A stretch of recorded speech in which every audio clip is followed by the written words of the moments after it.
SMA 3 Purwokerto sendiri kan dikenal sebagai memiliki prestasi penerimaan di SNBP paling tinggi se-Jawa Tengah ya Pak. Iya. Berapa sebenarnya perkiraan jumlah siswa yang lolos di SNBP 2025 dan seberapa jauh peningkatannya dibandingkan tahun sebelumnya Pak? Baik.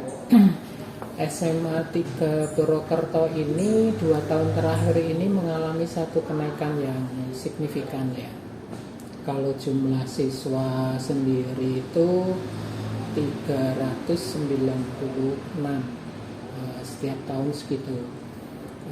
Kemudian tahun kemarin itu kita dari jumlah 46 yang diterima di SNBP, Seleksi Nasional Berbasis Prestasi. Nah, tahun ini alhamdulillah dengan kerja keras siswa dan juga support dan dukungan dari Bapak Ibu guru, alhamdulillah bisa mencapai 102 siswa diterima di SNBP. Dari 46 ke 102 berarti lebih dari 100% peningkatannya. Oke. Untuk yang diterima kebanyakan di perguruan tinggi di Pulau Mas. Ya, perguruan tingginya tersebar mulai dari ada yang dari UI, Universitas Indonesia, ada yang dari Undip, kemudian UNES, ada juga UNS dan paling banyak memang Unsud. Gitu. Kalau untuk dari penerimaannya apakah banyak dari siswanya menyertakan sertifikat prestasi atau murni dari nilai rapot aja Pak? Nah benar, jadi rata-rata siswa yang diterima ini memang mereka memiliki satu nilai tambah ya, yaitu dari sertifikat kejuaraan.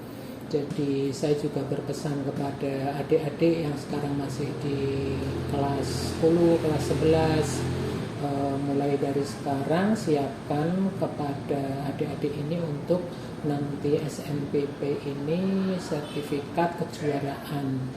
Tapi yang perlu diketahui bahwa mungkin tahun depan sudah sedikit berbeda polanya ya, karena dari kementerian kelihatannya akan membuat satu pola baru seleksi untuk SNBP itu menggunakan nilai TKA, tes kompetensi akademik. Itu mulai tahun 2026, jadi tidak melulu dari nilai rapot. Oke, kalau dari SMA 3 sendiri, menurut Bapak faktor utamanya bisa banyak banget siswa yang diterima itu apa Pak? Nah, pertanyaan bagus ini banyak yang bertanya seperti itu. Yang jelas kalau nilai memang anak-anak kita ini ya kita beritahu, kita beri target bahwa untuk kalian mempunyai nilai yang kompetitif itu nilainya harus dalam range berapa. Kemudian yang terpenting itu adalah rasionalisasi antara nilai yang mereka miliki dengan prodi serta perguruan tinggi yang akan mereka ambil. Ini yang sulit karena biasanya dari siswa ataupun dari orang tua ini banyak yang mungkin dengan satu PD yang terlalu tinggi terkadang mengambil satu prodi dan mengambil perguruan tinggi yang di atas kemampuannya. Nah, maka di sekolah kami saya adakan sebuah rasionalisasi. Orang tua dan siswa itu kita panggil, kita ajak bincang-bincang bersama, kemudian kita libatkan rekanan pihak ketiga untuk menyediakan aplikasi untuk melihat mereka itu dengan nilai sekian, ini kira-kira kalau mau masuk perguruan tinggi ini dengan prodi tertentu, itu kira-kira rasional apa tidak. Nah, kuncinya di situ.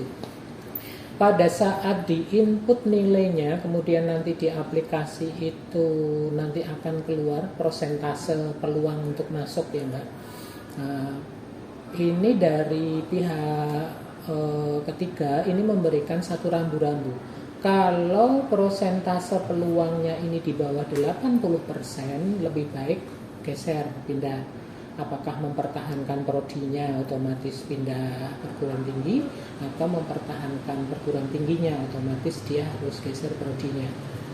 Nah, di sini yang kuncinya, kalau nanti siswa dan orang tua ini legowo ya, bahwa dia melihat kemampuan dari nilainya itu hanya segitu, kemudian dia dengan berbesar hati melihat satu kenyataan, wah ini udah nggak rasional pilihan saya, maka saya harus geser ke tempat lain. Nah, ini yang menjadikan anak-anak ini menjadi punya peluang yang lebih besar. Nah, akhirnya dari kegiatan itu kemarin pada waktu kita adakan satu evaluasi, ternyata orang tua dan anak-anak kami ini diarahkan itu enak gitu loh. Jadi katakan sederhananya begini ilustrasinya. Misalnya kita hanya punya uang 25.000, mau makan di kafe yang mahal kan sama saja bunuh diri kan.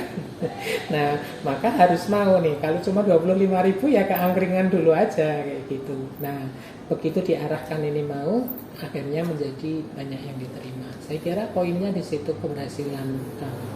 Jadi orang tua dan siswa yang muda, yang kooperatif gitu ya, faktor utamanya.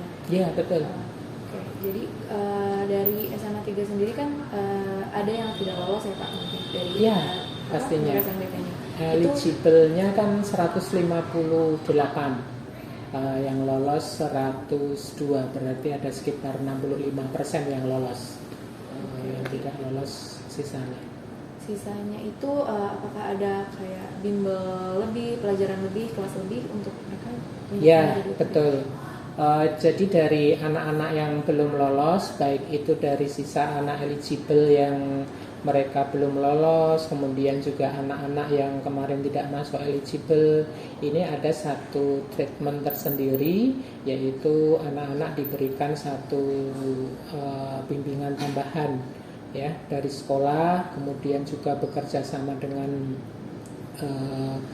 pihak ketiga, alhamdulillah secara gratis ya. Ini diberikan satu pembekalan. Ini kemarin sudah, pekan-pekan kemarin ini sudah dilakukan pembekalan, dan hari-hari ini kan anak-anak baru UTBK ya Mbak ya. Nah, ini juga kita selalu mensupport melalui memberikan satu dukungan moral bahwa gagal di SNBP bukan akhir dari segalanya. Banyak yang kemudian berprestasi, bahkan mempunyai satu jurusan yang lebih hebat nanti melalui jalur tes. Gitu sih Mbak. Oke, mungkin ini bakal jadi pertanyaan terakhir ya Pak. Oke. Dari Bapak sendiri harapannya untuk siswa yang lolos maupun tidak lolos, sama harapannya untuk sekolah ini mempertahankan prestasi ini ke depan. Ya, baik. Untuk anak-anak yang sudah lolos SNBP, saya mengucapkan selamat. Kalian mendapatkan satu istilahnya karpet merah untuk menuju ke suatu perguruan tinggi yang sudah diidam-idamkan. Pesan Pak Guru adalah jaga semangat belajar, karena dengan berprestasi di kampus otomatis itu nanti akan memberikan satu akses yang lebih bagus bagi adik-adik kelas. Kemudian untuk anak-anak yang belum lolos SNBP, tetap semangat. Prinsipnya adalah kalau kita gagal pada suatu plan A, maka Allah sudah menyediakan plan B yang lebih bagus untuk keberhasilan kalian. Dan untuk anak-anak yang baru ujian UTBK, ini belajar yang baik, belajar yang rajin, insya Allah didukung dengan doa dari orang tua, dari semua pihak, insya Allah nanti akan diterima sesuai dengan jurusan dan yang diidam-idamkan. Dan untuk SMA Negeri 3 Purwokerto lagi, kita memang baru berjuang merangkak untuk menuju tagline kita Mbak. Tagline sekolah kami adalah SMA Negeri 3 Purwokerto. Kami memang nomor urut 3, tapi kami yang terbaik. Begitu. Oke, terima kasih Bapak, saya akhiri rekamannya ya Pak. Terima kasih.